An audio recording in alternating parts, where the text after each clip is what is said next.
Bien, si usted tiene una Biblia y espero que así sea, déjeme invitarle a abrirla conmigo en Lucas 14.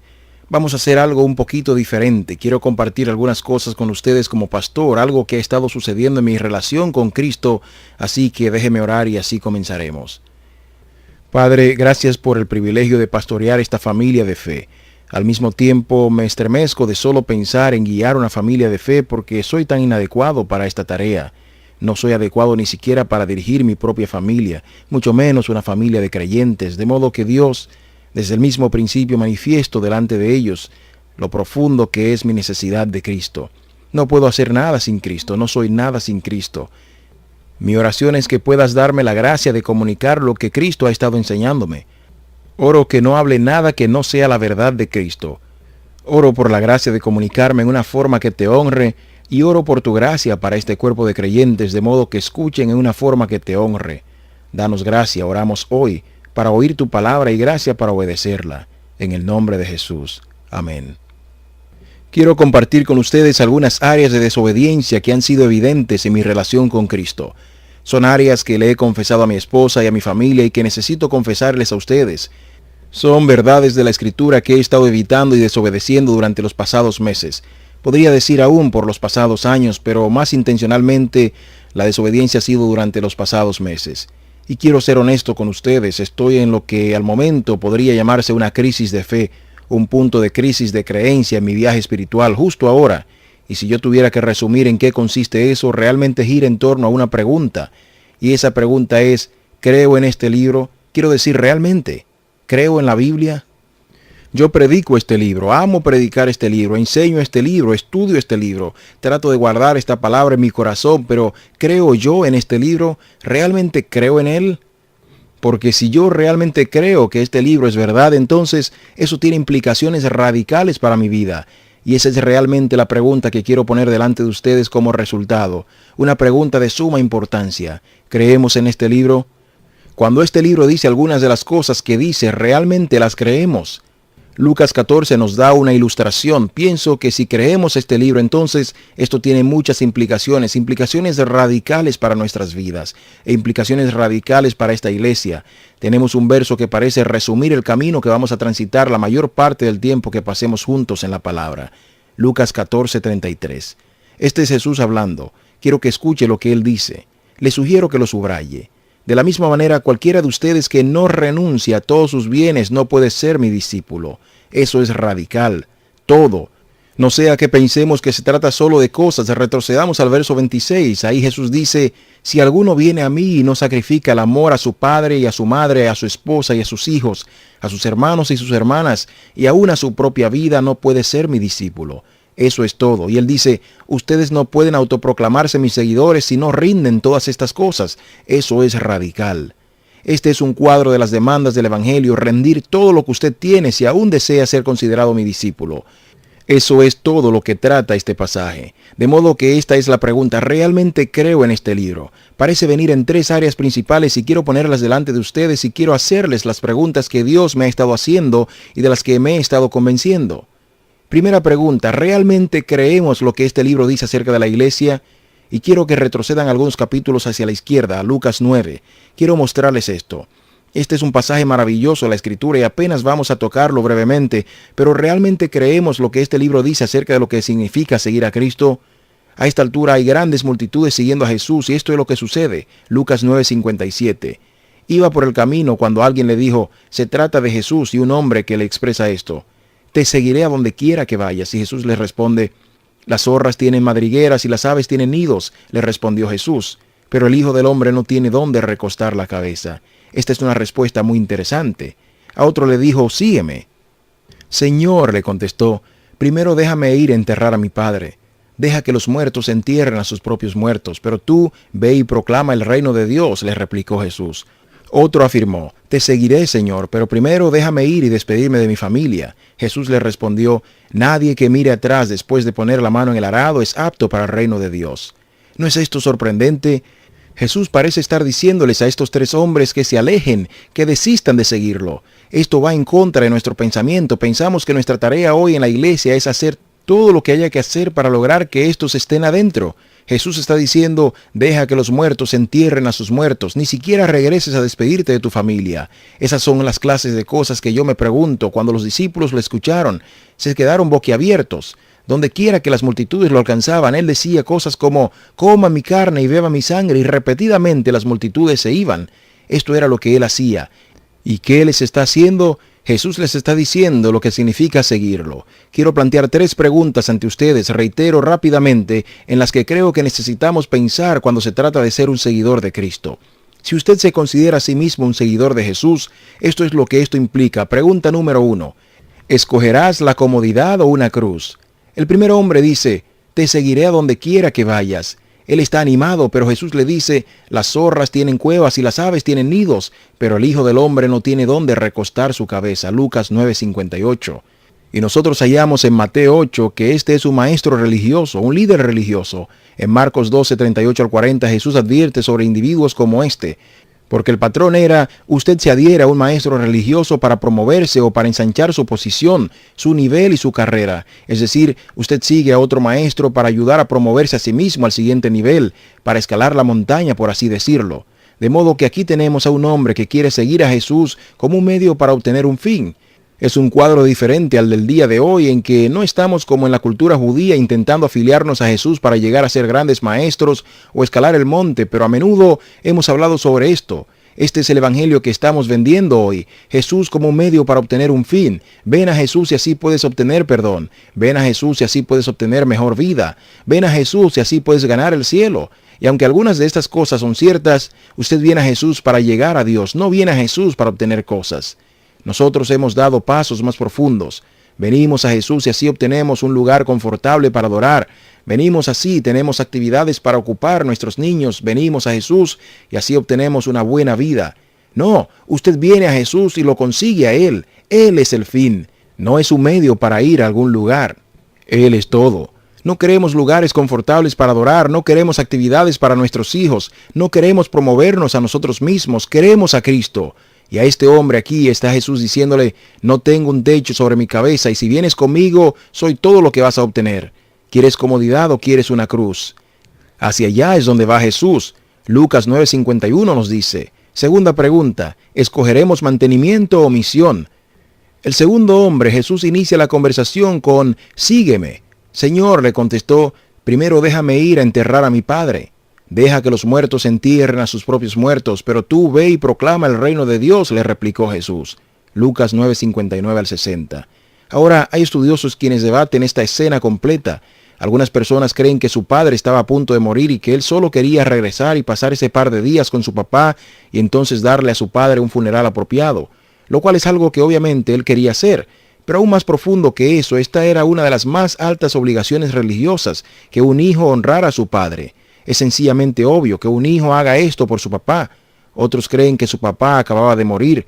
Todo lo que él quería era regresar a enterrar a su padre y entonces regresaría. La primera semana que yo prediqué esta parte del texto enfocado en esto, fue la semana en que 2 días después mi propio padre falleció. Y yo me recuerdo pensando en lo que justamente acababa de predicar. No podía imaginarme escuchando las palabras de Jesús, deja que alguien más sepulte a tu padre, ve y proclama el reino de Dios. Eso parece tan frío, ¿verdad? Seamos honestos, eso es duro. Este es el Jesús que vamos a adorar y esto es lo que Él nos dice. ¿Qué es lo que está diciendo? ¿Qué es lo que está haciendo aquí? Él está diciendo que hay una responsabilidad y que hay una obligación que sobrepasa toda otra responsabilidad y toda otra obligación en este mundo. Aún la cosa que usted más querría hacer o necesitar hacer, ir y proclamar el reino de Dios, es mucho más importante. Intente decirle a Jesús que Él está muy enfocado en la misión. Jesús, ¿no tienes cuidado de nosotros? Hablando de la misión todo el tiempo, dice la gente. Habla sobre la misión todo el tiempo. ¿Y qué acerca de nosotros? Jesús dice, ni siquiera entierres a tu papá, vete a la misión. Y la iglesia como un todo, así también como individuos y como familias, siempre va a enfrentar estas dos opciones. Mantenimiento o misión, negocios habituales, status quo o abandono radical a proclamar el reino de Dios. Escogeremos mantenimiento o misión. En tercer lugar, escogeremos mentes indecisas o corazones íntegros. Señor, déjame regresar a despedirme de mi familia. Y Él dice, nadie que pone la mano en el arado mira hacia atrás, no puede ni siquiera mirar hacia atrás, ni siquiera decir adiós a mamá. Es la pecaminosa indecisión que me ha atrapado en los últimos meses.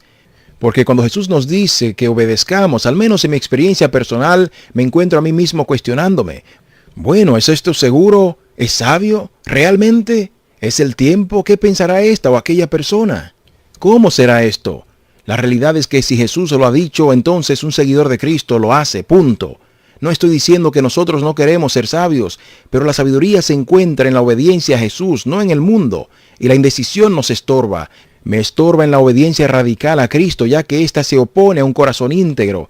Y lo que me asusta es la implicación de Lucas 9:57 al 62, de que esos hombres no siguen a Jesús. Él tiene éxito en hacerlos devolverse. Lo que me asusta es el pensar en qué haría si yo fuera uno de esos 3 hombres. Porque miro lo que hemos hecho con lo que significa seguir a Cristo hoy día y me pregunto si Jesús continuaría y nosotros nos quedaríamos parados ahí. Eso me inquieta. ¿Qué significa ser un seguidor de este Jesús? Realmente quiero decir, ¿qué significa ser un cristiano? ¿Qué esperaba Jesús de nosotros? ¿Para qué nos empodera? ¿Qué se espera de un seguidor de Cristo en Lucas 9? Todo. ¿Qué se espera de un seguidor de Cristo en Lucas 14? Todo. Hay una urgencia aquí. ¿Por qué? Esto guía a la segunda pregunta. ¿Realmente queremos saber lo que significa? ¿Creemos lo que este libro dice acerca de lo que significa seguir a Cristo? Segundo, ¿creemos lo que dice este libro acerca de los perdidos? ¿Creemos lo que este libro dice acerca de las personas que no conocen a Jesús, personas que no han confiado en Jesús para la salvación? ¿Creemos 2 Tesalonicenses 1:7? Síganme. Esto sucederá cuando el Señor Jesús se manifieste desde el cielo entre llamas de fuego, con sus poderosos ángeles para castigar a los que no conocen a Dios ni obedecen al Evangelio de nuestro Señor Jesús. Ellos sufrirán el castigo de la destrucción eterna, lejos de la presencia del Señor y de la majestad de su poder. Destrucción eterna. Apocalipsis 20:15. Aquel cuyo nombre no estaba escrito en el libro de la vida era arrojado al lago de fuego. Un poco antes, en el mismo capítulo, habla acerca de cómo un humo de su tormento se levanta por siempre y para siempre. Esto se da por sentado. ¿Creemos eso? Creemos que viene un día cuando aquellos que no confían en Jesús serán castigados con eterna, interminable destrucción, con las puertas cerradas a la majestad de Dios para siempre. En lugar de ello, un lago de fuego donde el humo de su tormento arde para siempre y por siempre sin final. ¿Creemos eso?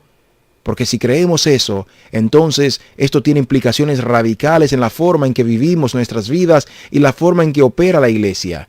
6.700 millones de personas en el mundo hoy. Los más liberales estiman que cerca de una tercera parte de ellos son cristianos.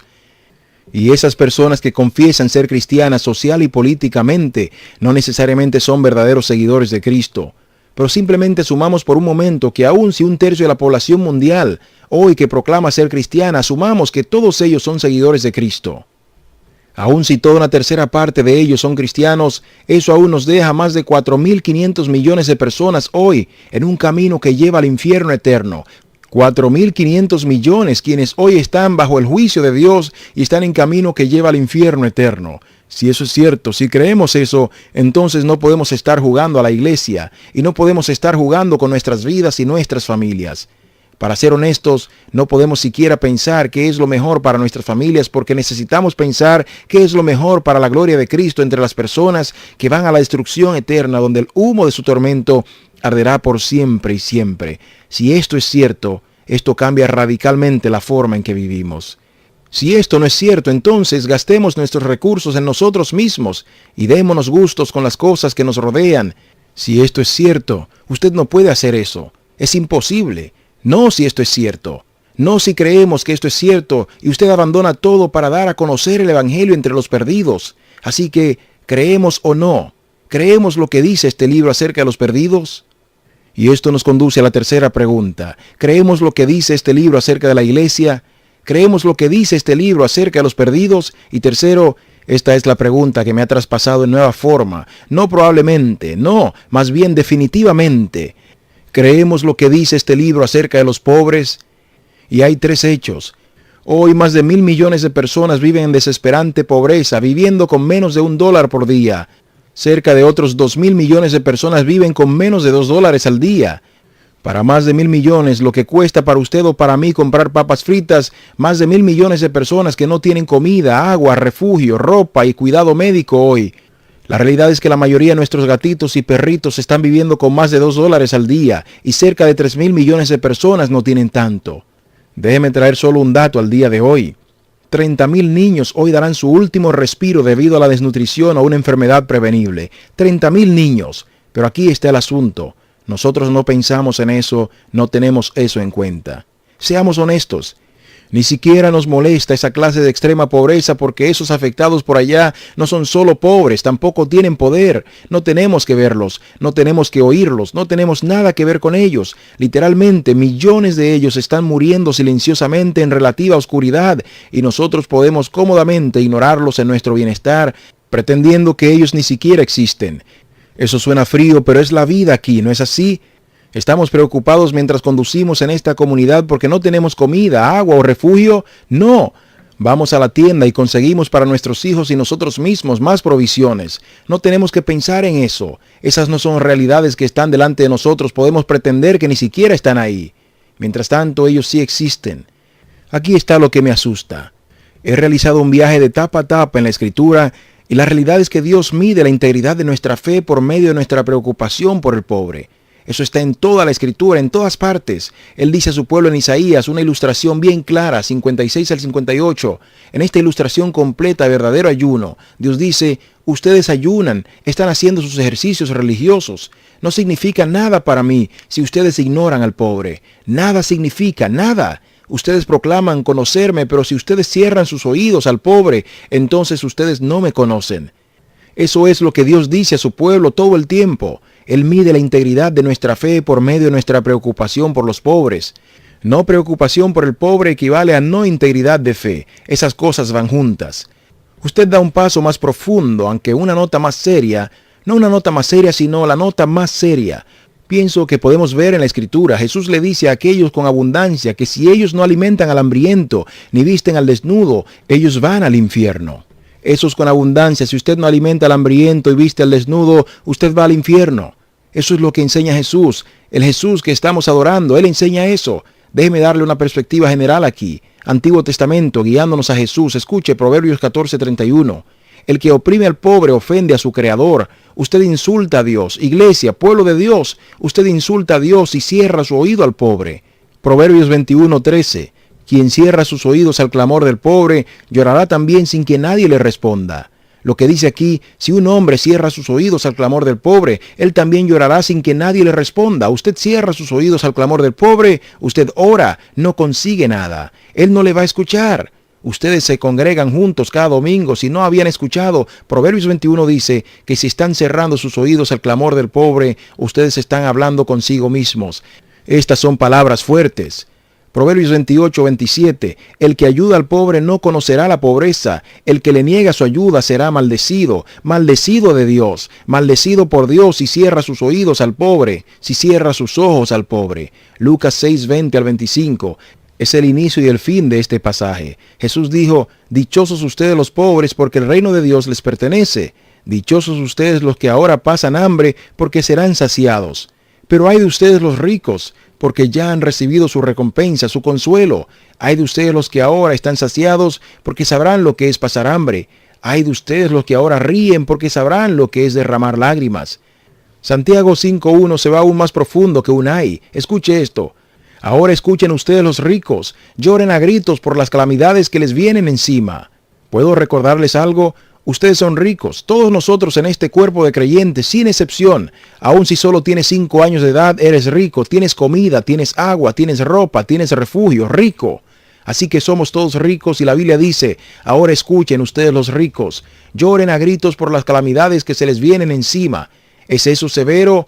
Es aún más severo en Mateo 19:21 al 23. Jesús respondió, si quieres ser perfecto, anda, vende lo que tienes y dáselo a los pobres y tendrás tesoro en el cielo. Luego ven y sígueme. Cuando el joven oyó esto, se fue triste porque tenía muchas riquezas. Les aseguro, contestó Jesús a sus discípulos, que es difícil para un rico entrar en el reino de los cielos. ¿Ahora captó usted esto? Todos somos ricos y Jesús dice que es difícil para un rico entrar en el reino de los cielos. Ponga esto junto. Es difícil para las personas aquí, incluyéndome a mí. Es difícil para nosotros ir al cielo. Muy, muy difícil. Es difícil llegar al cielo desde aquí. Mateo 25, 40 al 41 es donde dice este pasaje: les aseguro que todo lo que hicieron por uno de mis hermanos, aún el más pequeño, lo hicieron por mí. Pero Jesús les dice a aquellos que no alimentan al hambriento y no visten al desnudo, Él dice estas palabras: apártense de mí, malditos, al fuego eterno preparado para el diablo y sus ángeles. Usted no alimenta al hambriento, no viste al desnudo. Entonces Jesús le dice: apártese al fuego eterno. Así que no es solo acerca de otras personas que estaban preocupadas por el fuego, quizás una preocupación que debemos tener en este salón respecto al fuego eterno. No creo estar exagerando esto, no si me baso en las palabras de Jesús. Ahora sígame aquí. Vamos a sumergirnos en este pasaje, pero en este punto basta con decir que este no es un pasaje que está enseñando, que está rompiendo con el resto de la Escritura y diciendo algo diferente a que la salvación es por gracia solamente, únicamente a través de la fe y solo en Cristo. Sabemos eso por la Escritura, sin duda. Pero si el amor de Cristo no está en alguien, entonces hay razones para cuestionar si Cristo está en este alguien o no. Si la verdad de Cristo no está en alguien, si está mintiendo acerca de Jesús, entonces hay razones para cuestionar si Cristo está o no en la persona. Si usted viniera hasta mí y estuviera viviendo en pecado y desobediencia voluntaria contra Dios, y aún así dijera: pero yo soy cristiano, yo lo miraría y le diría, basado en la autoridad de la Escritura en Primera de Juan, entre otros pasajes, yo le diría: yo no sé si usted es salvo o no, y ciertamente no me corresponde determinar eso. Al mismo tiempo, yo le animaría a preguntarse seriamente si Cristo está o no en usted. Si usted está viviendo en deliberada desobediencia a Él, si hay una persistente y deliberada desobediencia en su vida, hay una razón para cuestionar si Cristo está en usted o no. Así que traiga eso a este cuadro. Si esto es lo que la palabra de Jesús dice, y nosotros vivimos con tantas cosas, entonces hay razón para cuestionar si Cristo está realmente en nosotros. Esto es enorme, es un lado realmente ciego, y aquí está lo que me refiero con eso. Saben, hace 200 años habían notables hombres de Dios que estaban predicando el Evangelio, y ellos tenían esclavos. Y nos sentamos aquí a pensar: ¿cómo puede usted predicar el Evangelio y entonces tener esclavo? Eso no tiene sentido. Eso era un mal necesario, usted dice. Por supuesto que no se supone que ellos tuvieran esclavos, no si ellos creían este Evangelio, no si ellos lo predicaban. Me pregunto si Jesús dentro de 200 años nos mirará hacia nosotros y diría: ¿cómo podían ellos seguirme y tener tantas cosas? ¿Cómo podían ellos conocer el Evangelio y vivir en casas tan lujosas y manejar esos estupendos carros y tener tanta ropa elegante y tantas otras cosas? Este es el lado ciego al que Cristo ha estado abriendo mis ojos y mi corazón, y he llegado a la conclusión que quiero poner ante ustedes en mi vida. Es tiempo de ser radical. Es tiempo de ser radical. Usted me dice: David, ¿qué quieres decir con eso? Yo no sé todo lo que esto significa para mi vida y mi familia. Estamos en un viaje justo ahora donde estamos comenzando a identificar algunas cosas, algunas de las principales cosas que esto significa.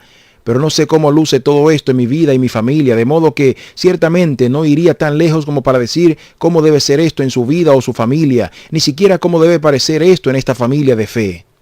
Lo que quiero hacer es invitarles a que vayamos a un viaje durante los próximos 8 mensajes donde escucharemos de las palabras de Jesús, el Jesús que proclamamos seguir, pero cuyas palabras obviamente hemos ignorado, y quiero que las escuchemos.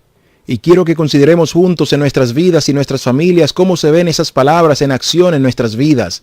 No creo que siquiera podamos empezar a pensar en cómo luce esto para nosotros como una familia de fe hasta que hayamos dicho qué significa seguir a Cristo. ¿Qué significa seguir a este Cristo? ¿Qué significa vivir radicalmente para el perdido? ¿Qué significa vivir radicalmente por el pobre? Ahora la realidad es que algunos de ustedes, tal vez muchos de ustedes, no están entusiasmados justo ahora con este viaje. Yo sé que vivimos en una cultura de iglesia que, para ser honesto, les encanta el fútbol los días sábados y pasar espléndidamente el día domingo, de modo que podamos ir adelante con el resto de nuestra semana, pero no es tolerable con esta palabra. No es posible con esta palabra de Dios librarnos de batallas sabatinas artificiales que nos apartan de enfrentarnos a reales batallas el domingo en la mañana. Y yo sé que probablemente hay personas que dicen: yo estoy fuera, no quiero ir en esa clase de viaje. No tengo que ir a esa clase de viaje. Puedo vivir mi vida cristiana sin esa clase de viaje. Esa es una opción. Yo rogaría con usted para no ir a esa clase de viaje, pero algunos de ustedes irán. Y yo quiero ser cuidadoso aquí. Pero obviamente lo que hemos visto es que Jesús está hasta cierto nivel de acuerdo con eso. Él le decía estas cosas a la multitud y ellos se iban. Y yo quiero ser realmente cuidadoso aquí porque la última cosa que quiero hacer es decir que algunos de ustedes se irán. Es sonar frío o insensible, o como algunos podrían decir, poco sabio. Quiero dirigir en este camino no porque los odio, sino porque los amo. Y lo que me asusta y lo que he visto es de lo que estoy arrepintiéndome de que no hayamos tomado ese rumbo. Hay muchos otros caminos delante de nosotros para ir. De hecho, otras vías, en verdad, yo creo, nos harían más exitosos en un cuadro contemporáneo de la iglesia que hemos creado. Pero en el proceso de ser exitosos, desperdiciamos nuestras vidas y desperdiciamos la iglesia y seríamos exitosos aquí, pero en el mundo por venir nos daríamos cuenta de lo tonto que hemos sido. Y a ninguno de nosotros le gusta pensar en cambios en nuestras vidas, cambios en nuestras familias, cambios en la iglesia. A ninguno de nosotros, incluyéndome a mí. Y si prestamos oídos sordos a los 30,000 niños que hoy están muriendo por desnutrición o enfermedades prevenibles, entonces no necesitamos ningún cambio. Eso está bien, podemos hacer eso. Pero si vamos a vivir por el bien de 4,500 millones de perdidos, incluyendo miles y miles de niños que están muriendo cada día porque no tienen comida sobre la mesa, entonces eso significa cambio radical en nuestras vidas, en nuestras familias y en la iglesia. Y de nuevo, no sé qué aspecto va a tener esto. Así que aquí está lo que quiero que hagamos. Quiero que pasemos algún tiempo con el Espíritu de Dios y la palabra de Dios como individuos y familias. Hay diferentes pasajes de la Escritura y lo que voy a hacer es leer cada pasaje. Voy a leer uno y entonces ustedes pueden tomar algún tiempo para reflexionar en ese pasaje. Y entonces voy a leer otro y ustedes toman algo de tiempo para reflexionar en él. Vamos a hacer eso con 3 pasajes distintos. Estos son los pasajes que vamos a estudiar en los siguientes sermones, pero quiero invitarles a leerlos y comenzar a reflexionar sobre ellos y comenzar a orar a través de ellos. Entonces venga conmigo a Lucas 14, busque conmigo Lucas 14. Voy a leer este pasaje y entonces les doy algún tiempo para que pasen un momento solo entre ustedes y Dios. Así que Lucas 14, 25. Lean junto conmigo y quiero que se retrate usted mismo entre las multitudes que oían lo que estaba ocurriendo. Grandes multitudes seguían a Jesús, por tanto usted está entre la multitud. Y dirigiéndose a ellos, él les dijo. Así que él está dirigiéndose a usted y él dice, grandes multitudes seguían a Jesús y él se volvió y les dijo, si alguno viene a mí y no sacrifica el amor a su padre y a su madre y a su esposa y a sus hijos y a sus hermanos y a sus hermanas y aún a su propia vida, no puede ser mi discípulo. Y el que no carga su cruz y me sigue no puede ser mi discípulo. Supongamos que alguno de ustedes quiere construir una torre. ¿Acaso no se sienta primero a calcular el costo para ver si tiene suficiente dinero para terminarla? Si echa los cimientos y no puede terminarla, todos los que la vean comenzarán a burlarse de él y dirán, este hombre ya no pudo terminar lo que comenzó a construir. O supongamos que un rey está a punto de ir a la guerra contra otro rey. ¿Acaso no se sienta primero a calcular si con 10,000 hombres puede enfrentarse al que viene contra él con 20,000? Si no puede, enviará una delegación mientras el otro está todavía lejos para pedir condiciones de paz. De la misma manera, cualquiera de ustedes que no renuncie a todos sus bienes no puede ser mi discípulo. La sal es buena, pero si se vuelve insípida, ¿cómo recuperará el sabor? No sirve ni para la tierra ni para el abono, hay que tirarla fuera. El que tenga oídos para oír, que oiga. Dios, oramos por gracia para considerar tus palabras honesta, humilde y claramente durante estos momentos. Los invito a reflexionar y a orar. Quiero invitarles a buscar Mateo 9. Deje que esto sea combustible para su tiempo con el Señor esta semana. Mateo 9:35. Este es otro pasaje que vamos a estudiar y aquí está lo que quiero que hagan mientras leemos estas palabras. Quiero que capten el perfil de la conducta de Jesús para tratar de ilustrar qué aspecto tenía. Dejemos que estas palabras cobren vida de modo que puedan ver esto. Verso 35. Capten esto. Jesús recorría todos los pueblos y aldeas enseñando en las sinagogas y anunciando las buenas nuevas del reino y sanando toda enfermedad y toda dolencia. Al ver a las multitudes tuvo compasión de ellas porque estaban agobiadas y desamparadas como ovejas sin pastor. La cosecha es abundante, pero son pocos los obreros, les dijo a sus discípulos. Pídanle por tanto al Señor de la cosecha que envíe obreros a su campo. Con esta ilustración en mente les invito a reflexionar y orar en Mateo 9:35 al 38. Un pasaje final. Déjeme animarle a permitir que esto sea su combustible para avanzar con Cristo esta semana. Lucas 18:18. Quiero que vayan conmigo a esta porción. Este es un pasaje que ya hemos referido. Hemos hablado sobre cómo todos nosotros, sin excepción, somos ricos. Y así quiero invitarlos a ponerse en los zapatos de este hombre y quiero que ustedes, desde su perspectiva, imaginen esta escena. Usted se acerca a Jesús. Cierto dirigente le preguntó, Maestro bueno, ¿qué tengo que hacer para heredar la vida eterna? ¿Por qué me llamas bueno?, respondió Jesús. Nadie es bueno sino solo Dios. Ya sabes los mandamientos: no cometas adulterio, no mates, no robes, no presentes falso testimonio, honra a tu padre y a tu madre. Todo eso lo he cumplido desde que era joven, dijo el hombre. Al oír esto, Jesús añadió: todavía te falta una cosa. Vende todo lo que tienes y repártelo entre los pobres, y tendrás tesoro en el cielo. Luego ven y sígueme. Cuando el hombre oyó esto, se entristeció mucho, pues era muy rico. Al verlo tan afligido, Jesús comentó: qué difícil es para los ricos entrar en el reino de Dios. En realidad les resulta más fácil a un camello pasar por el ojo de una aguja que a un rico entrar en el reino de Dios. Los que lo oyeron preguntaron: entonces, ¿quién podrá salvarse? Lo que es imposible para los hombres es posible para Dios, aclaró Jesús. Mira, le dijo Pedro, nosotros hemos dejado todo lo que teníamos para seguirte. Les aseguro, respondió Jesús, que todo el que por causa del reino de Dios haya dejado casa, esposa, hermanos, padres o hijos, recibirá mucho más en este tiempo y en la edad venidera la vida eterna. Basados en este pasaje, les invito a reflexionar y orar.